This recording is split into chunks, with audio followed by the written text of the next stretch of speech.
One of the key components that has to happen in order for the dividend snowball effect to take place is dividend increases. If a company is able to grow their free cash flow and earnings year over year, this allows them to increase their dividend payments to shareholders every single year. For example, in 2013, Broadcom was paying out 19 cents per share, but now in 2023, they're paying out $4.60 per share. That is the power of dividend growth investing. So in this video, we'll be looking at 4 companies that just recently increased the amount they are paying out in dividends, and to analyze these companies, we'll be jumping into my stock valuation spreadsheets, which you can download on my Patreon page at the link in the description. The first company we're going to be looking at is Automatic Data Processing, and they just recently increased their dividend payments by 12%, increasing it to $1.40 per share. So that is a very nice dividend hike. We can see that gives them a starting dividend yield now sitting at around 2.45%. Over the past year, this company's down around 8%, and year to date down around 3.22%, 52-week low of around $201 per share, and 52-week high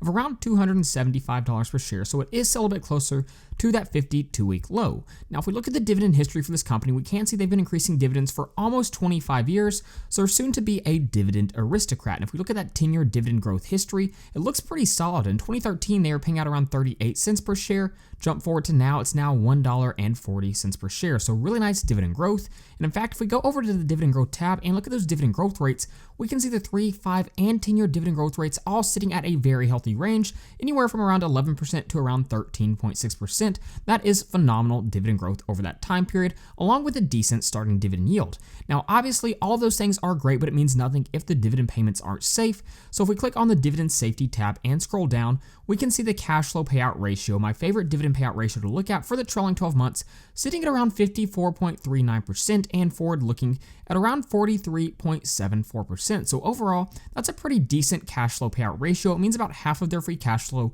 is being used to pay out dividends, so the rest can be used to do things like reinvest back into the business or buy back shares or pay down debt. Now let's go ahead and jump over to my stock valuation spreadsheet and run it through a dividend discount model since they just increased their dividend payments. If I come up here, I'll plug in ADP and hit enter. We can see analysts currently have a target price of around $247 per share and a beta of just 0.83, so you shouldn't see a whole lot of volatility with this stock. But if we click on our dividend discount model, I'll go ahead and zoom in, and you can see I plugged in the quarterly dividends over the past few years, so we can see those dividend increases year over year. It's had an average growth rate over the last few years of around 11.55%. So moving forward, I'm projecting a dividend growth rate of 6.25%, discount rate of 8.5%, and that gives us a dividend discount model price per share of $264.44. The second company that just increased their dividend payouts is a pretty popular one, and that is ABBV. They just increased their dividend by 4.7%, all the way up to $1.55 per share. So we can see here their starting dividend yield now sitting at a very nice range of 4.47%.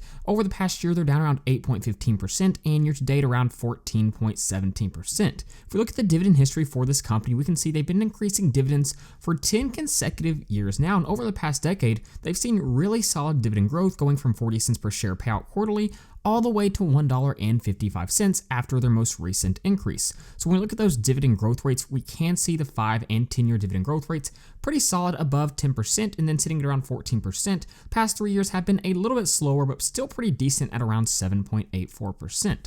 Now, when we look at the dividend safety for this company, I'll scroll down. We can see the forward-looking cash flow payout ratio sitting at about 49%, and for the trailing 12 months sitting at around 39.88%.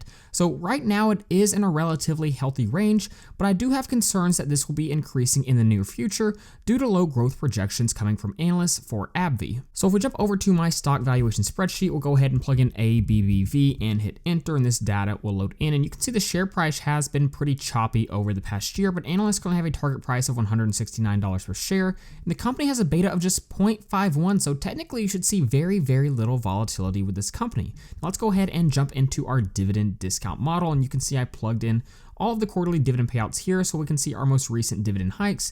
And it's pretty clear that these dividend hikes have been slowly decreasing over the past few years. On average, it's still pretty decent at around 7%. But again, like I mentioned earlier, I think these dividend growth rates will continue to decline slightly due to lower growth projections from the company. But moving forward, I'm projecting a dividend growth rate of 4%, discount rate of 8.5%. That gives us a dividend discount model price per share of $143.29. The third company we're going to be looking at that just increased their dividend payments operates in the utility sector, which historically speaking has been pretty known for paying out dividends, and that is ABBV Energy. And they just raised their dividend by 8.8%, bumping it up to around 80.5 cents per share. So if we jump over here, we can see they now have a starting dividend yield sitting at around 2.89%. Over the past year, they're up around 2.52%, and year to date up around 1.9%. Let's go ahead and dig into the dividend history for this company. We can see they've been increasing dividends for 38 consecutive years, making them a dividend aristocrat. And 10 years ago, they were paying out around 35 cents per share. Jump forward to now sitting at about 81 cents per share. So pretty solid dividend growth over that time period.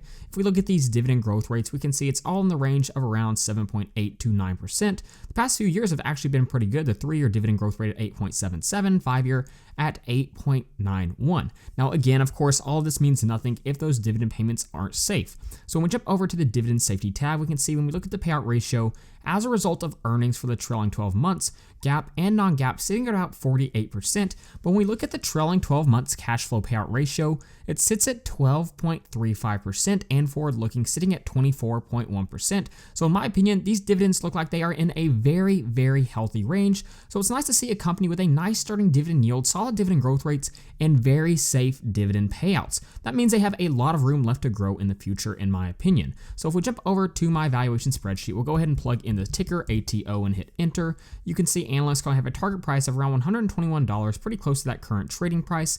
Again, beta of just 0.65, so you should see low levels of volatility. So when we jump over to the dividend discount model, I'll go ahead and zoom in, and you can see I plugged in those quarterly dividend payouts, and we can see over the past few years, it looks like dividend growth rates of around 8 to 9% has been the range they've been targeting. Moving forward, I'm projecting a dividend growth rate of 5.5%, discount rate of 8.5%, and that gives them a dividend discount model price per share of around $113.24. I do think short term we will see higher dividend growth rates than this, but long term it will start to slowly trend downward. The last company we're going to be looking at that just increased their dividend payments is HP, and they just increased their dividend payment by around 5%, increasing it to 27.56 cents per share. Now this actually gives them a pretty nice starting dividend yield sitting right at around 4%. We can see over the past year they're down around 7%, and year to date they are actually up almost 6%. So if we dig into the dividend history for this company, we can see they've been increasing dividends for around 12 consecutive years.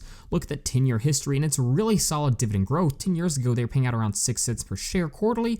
Jump forward to now over 28 cents per share every single quarter. So they have really solid dividend growth rates. If we look at that 10-year dividend growth rate, it's sitting at over 15%. The 5 and the 3-year also really solid, both of them close to around 14%. So really nice dividend growth over the past few years, and a nice starting dividend yield at its current price. So when we look at the dividend safety, you may expect the cash flow payout ratio to be large due to those facts, but it's actually stayed relatively low. We can see the cash flow payout ratio for the forward-looking sitting at around 30%, and when we look at it as a result of earnings, both of those sitting at around 30% as well.